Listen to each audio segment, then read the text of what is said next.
Magkaiba pa ba ang lotion sa umaga at sa gabi? Ayun, may comment tayo dyan. By the way, kakatapos ko lang maligo. It's now 10:01 a.m.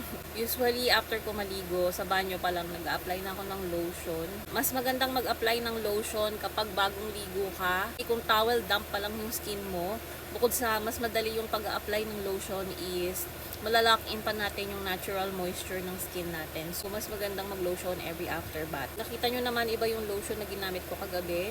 And for daytime, ito yung ginagamit ko, yung Lux Organics Niacinamide Tranexamic Acid Youthful Glow Whitening Serum Lotion. Ako, I'm not into whitening, no?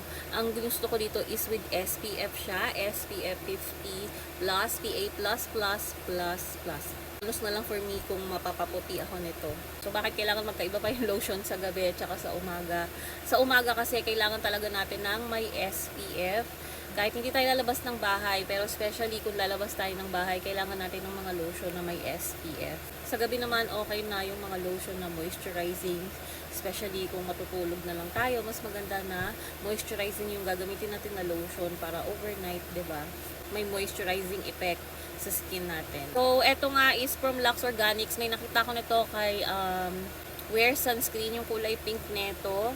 And bala ko yung i-try. So, for daytime lotion, mararecommend ko to sa inyo. Nandyan lang kung gusto nyo.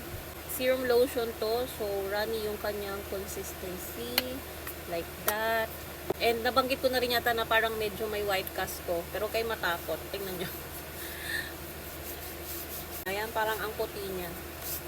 Normal sa mga SPF ang may white cast. Doon mo nga malalaman kung talagang with SPF siya. Pero once na blended mo na rin naman yan, and mag-set, hindi naman na siya ganun kaputi. Tingnan nyo yung glow na naibibigay niya sa aking skin. So, lagyan din natin yung kabila.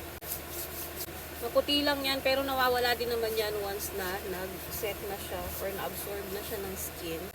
O, diba? See how glowy my skin after ko maglagay ng lotion.